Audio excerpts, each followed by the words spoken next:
건강에 관한 솔직한 담화.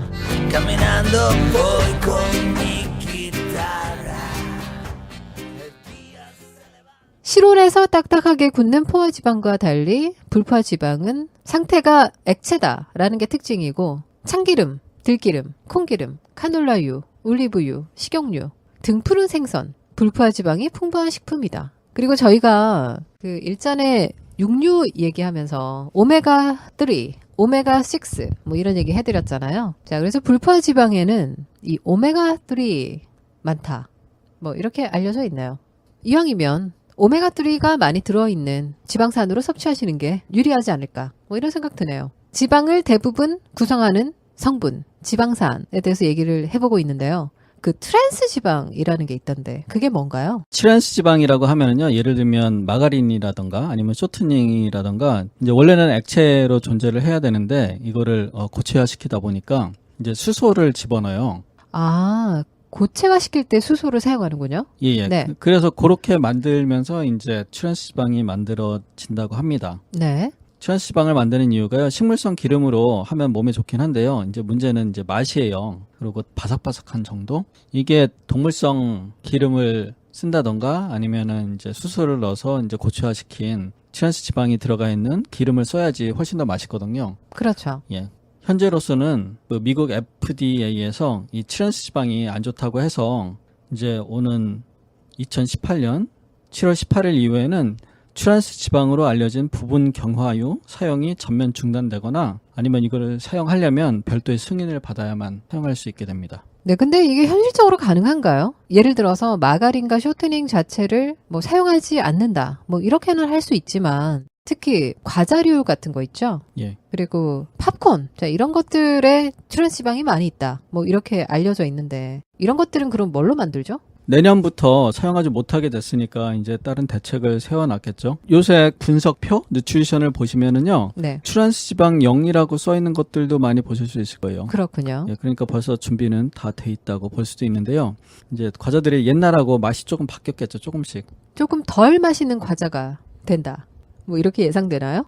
뭐 그럴 수도 있다고 생각이 됩니다. 근데 그 일부 과자, 라면, 커피메이트, 자, 여기에 들어있는 팜유, 코코넛유는 식물성 기름이면서 포화지방이라고 하네요. 포화지방의 비율이 돼지기름과 비슷하거나 오히려 높다고 하네요. 그 커피메이트를 꼭 타서 드시는 분들은 드시던데 박 선생님은 어떠신가요? 커피 좋아하시잖아요.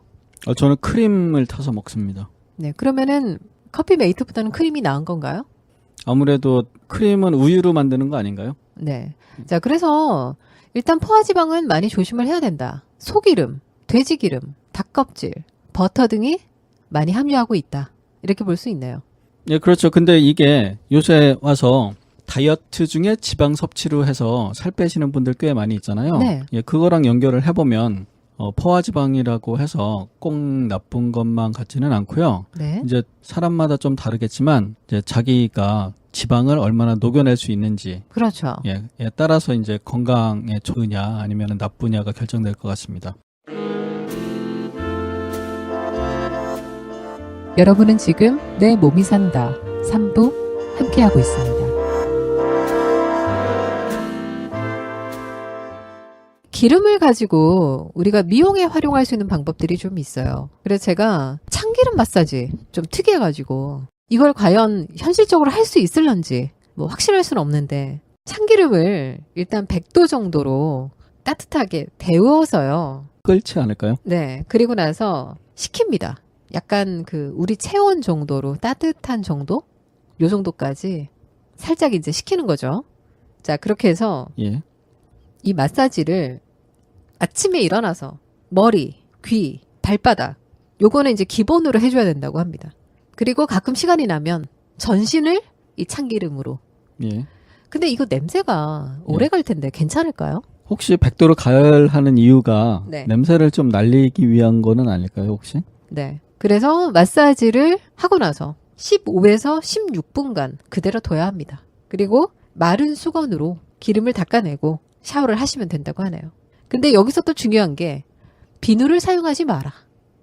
그러니까 비누를 사용하지 않는 이유는 비누에 계면 활성제가 들어가 있기 때문에 기름을 이제 몸에서 같이 다 제거를 할 가능성이 있어서 좀 남겨놓자.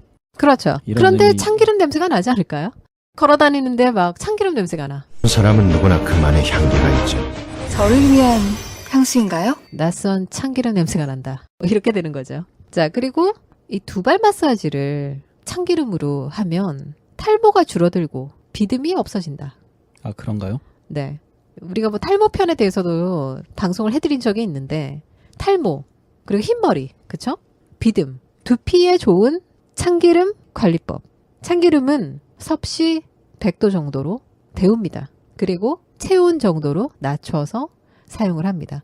근데 이 체온 정도로 낮춰서 사용을 합니다. 이거를 못 들으시고 100도 정도로 사용을 하시면 큰일 나는 거죠. 약간 따뜻한 정도, 그 정도로 낮춰가지고 이틀에 한 번 자기 전에 하는 것이 좋다고 합니다. 이 두피 마사지를. 손바닥에 약간 소량으로 묻힌 다음에 머리에 살살 바른다는 거죠. 그럼 밤새 참기름 냄새 맡으면서 자는 건가요? 베개에 다 묻혀가면서? 잠깐만요. 자, 그래서 보통 한 번 그 두피 마사지를 하는데 쓰는 용량이 한 20에서 30ml 정도면 된다고 하고요. 큰 타월을 베개 위에 올려놓고 푹 자라. 그리고 아침까지 한 7시간에서 8시간쯤 참기름이 두피에 푹 스며들 수 있는 시간을 준 뒤에 그리고 아침에 일어나서 비누로 세발을 해주면 된다. 자, 그래서 혹시 세상의 모든 방법을 다 해봤는데 이건 안 해봤다 하시는 분이 있다면 한번 해보시는 것도 저는 괜찮을 것 같다라는 생각이 듭니다. 그럼 들기름은 안 될까요? 제 생각엔 안 될 것 같습니다. 자연의학자들의 10년 노하우, 솔직 담백한 이야기를 들려드립니다. 닥터조와 박 선생이 함께하는 솔직담 많이 청취해주세요.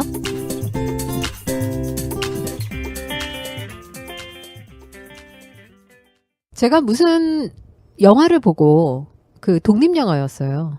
그런데 뭐 여주인공이 좀 아파서 이제 마지막으로 자기를 키워준 이모를 만나러 가는 그런 장면이 나와요.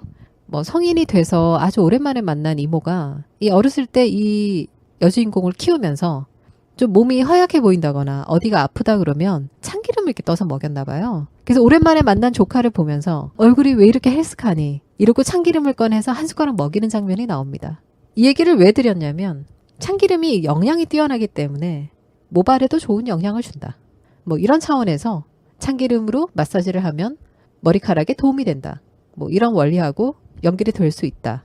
그리고 그 치아 뿌리를 마사지 해주는 방법을 쓸 때 참기름을 사용합니다. 예, 동의수세본에 보면은 그거 비슷한 방법이 있는데요. 이제 소양인이 잇몸이 안 좋았을 때 참기름을 달궈서 잇몸에 발라갖고 이제 치료하는 그런 방법이 나오기도 합니다. 참기름을 역시 섭씨 100도로 데워서 예. 그리고 물론 식혀야 되겠죠. 체온 정도의 온도로 식힌 다음에 데운 참기름을 이 화장수병 같은 빈 병에 넣고 사용하면 편리하다고 합니다.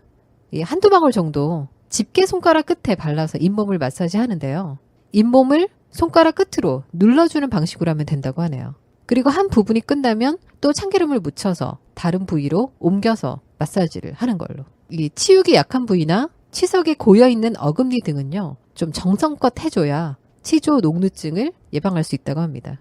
이 마사지 그 자체가 입속 혈관의 주요 혈을 좋게 만들어주잖아요. 그리고 이런 혈행이 좋아지면 당연히 입속에 있는 세균이 번식하기가 어렵다. 자, 그래서 이 참기름에 함유된 성분에 대해서 뭐 많은 연구가 있긴 한데 이 항균 작용을 갖는 성분이나 혈액순환을 촉진하는 물질이 있는 게 아닌가. 그리고 간단히 참기름으로 양치질을 하는 것만으로도 효과를 얻을 수 있다고 합니다. 뭐 그리고 가장 중요한 게 부작용이 없다. 이런 거죠. 자, 내 몸이 산다. 오늘 식용유에 대해서 뭐 여러 가지 얘기를 나눠봤는데 또 그동안에 몰랐던 사실 좀 알게 된 것들이 있네요. 특히 그 탈지 대두 단백. 예. 제가 그래서 이 햄을 잘 먹지 않는데 대두 단백 그 얘기를 듣고 햄을 한번 사봤어요. 그랬더니 67% 뭐 이 정도의 비중으로 들어가 있더라고요. 대두단백이요? 네, 굉장히 많이 들어가 있는 거네요. 그러게요. 자, 그래서 맛은 어땠나? 예. 너무 맛있었습니다. 아, 그래요? 이게 햄을 끊었다가 한번 예. 햄을 살짝 맛보는데 굉장한 향수의 맛 있잖아요. 예, 예. 어렸을 때 엄마가 싸주시던 도시락 맛부터 시작해서 김밥에 또 햄이 들어가잖아요. 예. 자, 그런 느낌부터 해서 너무 맛있는 거예요. 짧은 시간이지만 행복했습니다. 그 자주 먹었던 어떤 기억의 음식을 이 건강을 위해서 끊는다는 거, 뭐 이런 것들도 참 쉬운 일은 아니다. 이런 생각 들더라고요. 뭐 식용유를 어떻게 만드나 이런 얘기도 해봤고, 그리고 역시 기름과 우리 몸의 지방과의 관계, 뭐 이런 것들도 살짝 터치를 해봤네요. 자, 오늘 방송하시면서 어떠셨나요? 이번에 준비하면서 자료는 굉장히 많은데요. 이거 정리하기가 힘들었고요. 네. 그리고 불포화 지방산에서 이제 이 화학식, 화학 구조식에 그 박 따라서 선생님은 화학을 좋아하셨잖아요. 제가 그렇게 들었는데. 예, 그건 어릴 때 얘기죠. 네. 이제 그래서 이 화학 구조식이 이제 고등학교 때까지 알았던 통용됐던 그 정도 수준에서 파악을 하려니까 이게 좀 어려웠던 것 같아요. 그렇군요. 자, 그래도 뭔가 이 어려운 걸 또 극복했다는 그런 뿌듯함이 있는, 자, 내 몸이 산다. 뭐 이런 생각이 들고요. 요즘 청취자분들이 댓글을 남겨주시기는 하는데, 무엇이 궁금하다, 어떤 것에 대해서 알려달라, 뭐 이런 내용들을 올려주시면 저희가 고려해서 방송을 준비하는데 참고를 하도록 그렇게 하겠습니다. 이제 여름이 다가와요, 그쵸? 더워졌다, 선선해졌다, 더워졌다, 뭐 이런 상황에서 점점 더워지는 쪽으로 가고 있다, 뭐 이런 생각이 들고요. 함께 해주신 박 선생님 감사하고요. 저희는 다음번 이 시간에 어떤 이야기로 찾아올까요? 뜨거운 이야기를. 네, 이열치열, 뜨겁고 또 시원한 그런 이야기들로 찾아오겠습니다. 고맙습니다. 고맙습니다.